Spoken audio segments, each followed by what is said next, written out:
दिनांक 13 जुलै रोजी अक्कलकोटमध्ये फत्तेसिंग शिक्षण संस्थेच्या एका कार्यक्रमाला हजर असलेले संभाजी ब्रिगेडचे प्रदेशाध्यक्ष प्रवीण गायकवाड यांच्यावरती शाईफेक करत त्यांच्या तोंडाला काळं पुसण्यात आलं। या प्रकरणात शिवधर्म प्रतिष्ठानचे संस्थापक दीपक काटे व इतर कार्यकर्त्यांना पोलिसांनी ताब्यात घेतले। परंतु संभाजी ब्रिगेडचं नाव बदलून ते धर्मवीर संभाजी ब्रिगेड किंवा छत्रपती संभाजी ब्रिगेड किंवा मग धर्मरक्षक छत्रपती संभाजी ब्रिगेड असं करावं, या मागणीखाली शिवधर्म प्रतिष्ठानच्या कार्यकर्त्यांनी प्रवीण गायकवाड यांच्यावरती शाईफेक केली आणि त्यामुळे पुन्हा एकदा प्रवीण गायकवाड आणि संभाजी ब्रिगेड ही नावं चर्चेत आली आहेत। याआधी सुद्धा संभाजी ब्रिगेडचं नाव सातत्यानं चर्चेत राहायचं, परंतु त्यावेळी संभाजी ब्रिगेडच्या कार्यकर्त्यांनी इतरांवरती शाई फेकल्या अशा घटना व्हायच्या। आज मात्र संभाजी ब्रिगेडच्याच अध्यक्षांवरती शाईफेक झाल्यामुळं यावेळी संभाजी ब्रिगेडचं नाव वेगळ्या कारणासाठी चर्चेत आले। परंतु संभाजी ब्रिगेड या संघटनेची नेमकी स्थापना कधी आणि कशासाठी झाली, या संघटनेचा आजपर्यंतचा प्रवास नेमका कसा राहिलाय आणि संभाजी ब्रिगेड या संघटनेकडून आतापर्यंत कोणावरती शाई फेकण्यात आली, कोणकोणती आंदोलनं करण्यात आली, हे आपण पाहणार आहोत आजच्या व्हिडिओच्या माध्यमातून। नमस्कार मंडळी, मी आशुतोष आणि तुम्ही पाहताय .com अर्थात कॅरी ऑन मराठी। तर मंडळी, संभाजी ब्रिगेड हे नाव प्रामुख्याने चर्चेत आलं 2004 मध्ये। तेव्हा पुण्यात भांडारकर प्राच्यविद्या संशोधन संस्थेवरती अचानक एक जमाव आला आणि त्या जमावानं तिथं हल्ला केला आणि मग समजलं हल्ला केलाय संभाजी ब्रिगेडनं। पण खरं तर संभाजी ब्रिगेडच्या स्थापनेचा इतिहास या घटनेच्या अगोदर 15 वर्ष सुरू झाला होता।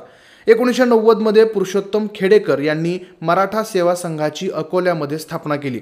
मराठा कुणबी समाजातल्या सरकारी अधिकाऱ्यांना एका मंचावरती आणायचं, त्यांचं संघटन उभं करायचं आणि समाजाचं प्रबोधन करायचं, हा प्रमुख उद्देश मराठा सेवा संघाच्या स्थापनेवेळी होता। आणि याच मराठा सेवा संघाची एक शाखा म्हणजे संभाजी ब्रिगेड। तरुणांचं संघटन करायचं हा मुख्य उद्देश संभाजी ब्रिगेड या संघटनेचा होता।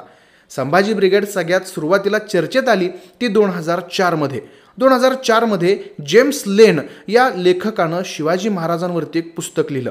त्या पुस्तकात त्यानं वादग्रस्त लिखाण केलं आणि त्यामुळं वाद निर्माण झाला आणि याच जेम्स लेनला चुकीची माहिती दिली ती पुण्यामधल्या भांडारकर प्राच्यविद्या संस्थेनं, असा आरोप करत संभाजी ब्रिगेडनं या ठिकाणावरती हल्ला केला। तेव्हापासून संभाजी ब्रिगेड हे नाव सातत्यानं चर्चेत राहिलं। या घटनेच्या दुसऱ्या दिवशी तत्कालीन गृहमंत्री RR पाटील हे घटनास्थळी दाखल झाले। त्यांनी या घटनेचा निषेध व्यक्त केला, परंतु संभाजी ब्रिगेडनं मात्र हा हल्ला आम्ही जाणीवपूर्वक केला होता असं कबूल केलं। या प्रकरणात एकूण 72 जणांना अटक केली होती, परंतु प्रबळ पुरावा नसल्याच्या कारणावरून सगळ्यांची निर्दोष मुक्तता झाली। हे एकच नाही, अशी अनेक आंदोलनं सांगता येतील जी संभाजी ब्रिगेडनं आत्तापर्यंत केलीत।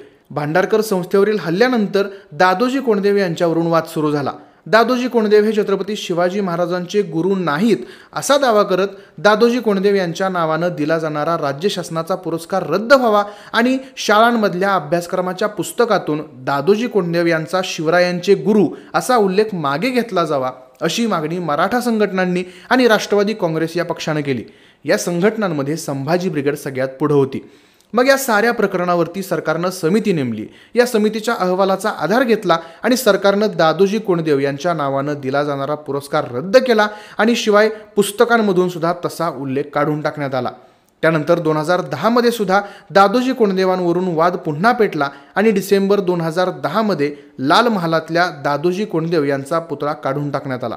पुढे 2 वर्षांनी अर्थात 2012 मध्ये रायगडावरील वाघ्या कुत्र्याची समाधी फोडून त्या कुत्र्याचा पुतळा दरीत फेकण्यात आला होता। वाघ्या कुत्रा हा शिवाजी महाराजांचा कुत्राच नव्हता असा दावा संभाजी ब्रिगेडनं यावेळी केला होता। त्यानंतर संभाजी ब्रिगेडचं पुढचं काम म्हणजे 2017च्या जानेवारी महिन्यात पुण्यामधल्या छत्रपती संभाजी उद्यानात असलेला साहित्यिक राम गणेश गडकरी यांचा पुतळा तोडून तो संभाजी ब्रिगेडच्या कार्यकर्त्यांनी मुठा नदीत फेकला होता। राम गणेश गडकरी यांनी त्यांच्या नाटकांमधून छत्रपती संभाजी महाराज यांची बदनामी केल्याचा आरोप करत संभाजी ब्रिगेडनं हे पाऊल उचललं होतं। आता बाबासाहेब पुरंदरे आणि संभाजी ब्रिगेड हा वाद तर सगळ्यांना माहिती आहे। पुरंदरेंनी लिहिलेल्या शिवाजी महाराजांच्या इतिहासावरती संभाजी ब्रिगेडनं सातत्यानं आरोप केले। बाबासाहेब पुरंदरेंना जेव्हा महाराष्ट्र भूषण पुरस्कार जाहीर झाला तेव्हा सुद्धा संभाजी ब्रिगेडनं त्याला कडवा विरोध केला। आता शाई फेकीबद्दल बोलायचं झालं तर संभाजी ब्रिगेडच्या कार्यकर्त्यांनी नाशिकच्या मराठी साहित्य संमेलनामध्ये ज्येष्ठ पत्रकार गिरीश कुबेर यांच्यावरती शाईफेक केली होती. Renaissance state the unwritten story of the making of Maharashtra या पुस्तकात कुबेरांनी छत्रपती संभाजी महाराजांची बदनामी असलेलं लिखाण केलं असा आरोप तेव्हा संभाजी ब्रिगेडनं केला होता. एकंदरीतच काय तर महापुरुषांच्या बाबत केलेल्या आक्षेपार्ह लिखाणांवरून संभाजी ब्रिगेडनं अनेक वेळा आंदोलनं केली. त्यानंतर 2016 मध्ये संभाजी ब्रिगेडच्या काही सदस्यांना वाटलं की आपण राजकीय वर्तुळात सक्रिय झालं पाहिजे. त्यांनी तसा निर्णय घेतला आणि त्यामुळे संभाजी ब्रिगेडच्या राजकीय पक्ष आणि सामाजिक संघटना अशा 2 विभागण्या झाल्या. असा राहिलाय संभाजी ब्रिगेडचा एकंदरीत प्रवास.